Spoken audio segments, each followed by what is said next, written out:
Ndokuchingamdzai zvakare vana vaMwari kuchirongwa chedu chemazuva ose kuNhai Pastor. Toda kutenda vari kuramba vachitumira mibvunzo kana matanga kutibata nhasi pachirongwa pano tiri kuedza kubatsirana kupindura mibvunzo yatinogona kunge tiinayo inopinduruka neumbowo hunowanikwa mukati mebhaibheri. Saka makasununguka kutumira mibvunzo yenyu zvakare. Kana muri kuona muri paFacebook munogona kutumira pamacomment sections iwayo kana kuti panhamba dzinoti 0772918335 tumirai mibvunzo yenyu. Mwari achitibatsira tinobatsirana.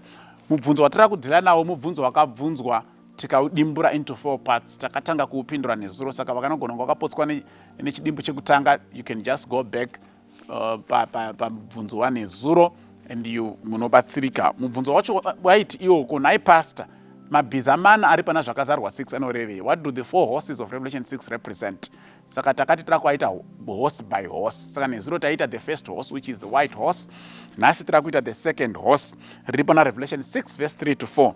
Inoti iyo, when he opened the second seal, I heard the second living creature saying, "Come and see." Another horse, fiery red, went out, and it was granted to the one who sat on it to take peace from the earth, and that people should kill one another. And there was given to him a great sword. Okay? Saka bhiza rakatera riri kunzi raiva dzvuku. It was a fiery red, which means raitova neukasha rinenge riri moto. Utsvuku hwacho hune ruvara rwemoto. Zvikanzi rakaenda, ainge akaritasva akapiwa simba to, number 1, to take peace from the earth, takes peace out from the earth.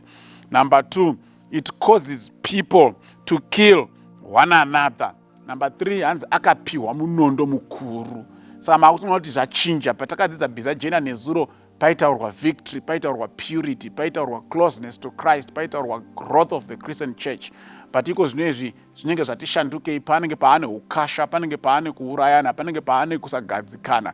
Hanzi akatasva uyu akapiwa simba rekubvisa rugare panyika nekuti vanhu vaurayane. Iye akanga akatobata munondo mukuru. Saka mufananidzo wataakuona iko zvinezvi mufananidzo wenyika yazara nyongano, kuurayana, kupondana, rufu neropa richierera, even nekala yacho.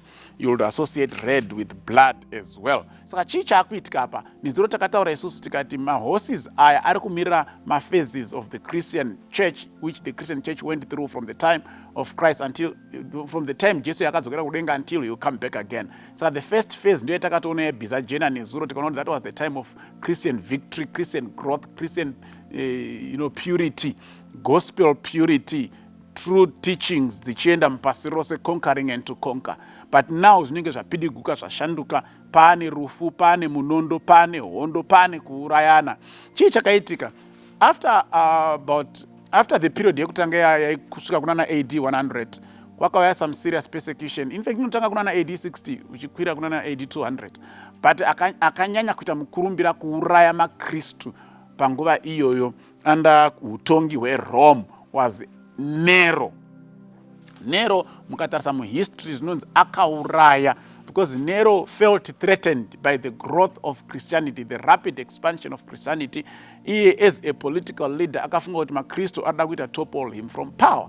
Akafunga kuti varida kutora ushe votonga iwo mupasi rose, sezvo vanga vaita reach out to all the non-habited areas of planet Earth by that time. So Nero akafunga kuti the only way of stopping this growth was to kill the Christians. Ndosaka muchiona even maRomans ndivo vanotanga kuuraya vana Peter, vana Paul, vana John and so forth, vana John vachipesekitwa and so forth. It was an attempt to stop the growth, because vakafunga kuti tikatanga kuuraya maleaders acho vanga ari prominent, vamwe vese vachabva vatya. But vanotaura, vanonyora nhoroondo vanototi paitourayiwa maKristu zvaita sekunge ropa ravo ndo raitodiridzira kuwanda kwemamwe maKristu. Pakufa kwemuKristu one, hanzi paitofuma pane mamwe vazhinji, because vazhinji vaiti vari kumbourayirwei, saka vanhu ava vari right. Saka Christianity did not die because of this persecution. But kana patiri kungodzwa zvebhiza iro riri dzvuku, tiri kungotsanangurwa kuti after this period inenge iri very successful of the white horse, doctrinal purity and victory, conquering and to conquer, things were not going to remain the same. Pachauya nguva yekushungurudzwa nekutambudzwa kwavatsvene vachiurayiwa under pagan Rome yaitungamirwa navana Nero. They killed, and this is well documented history, maKristu akaurayiwa munguva yeRome yaitungamirwa nemaempara navana Nero. They were killed. Ndosaka zvinonzi achabvisa peace on earth. He will go forth to kill and to cause people to slay one another. And iye anenge atori nemunondo mukuru. Saka bhiza dzvuku riri pana Revelation 6 verse ya 3 na 4 riri kumirira the period of early persecution under pagan Rome. Period of early persecution under pagan Rome. Bhiza jena takaridzidza nezuro, the period of spiritual growth and doctrinal purity. Bhiza dzvuku, the period of early persecution under pagan Rome. Mwari atikomborere mangwana tenge chitarisa bhiza rechitatu. Musarasikirwa nechirongwa. Amen.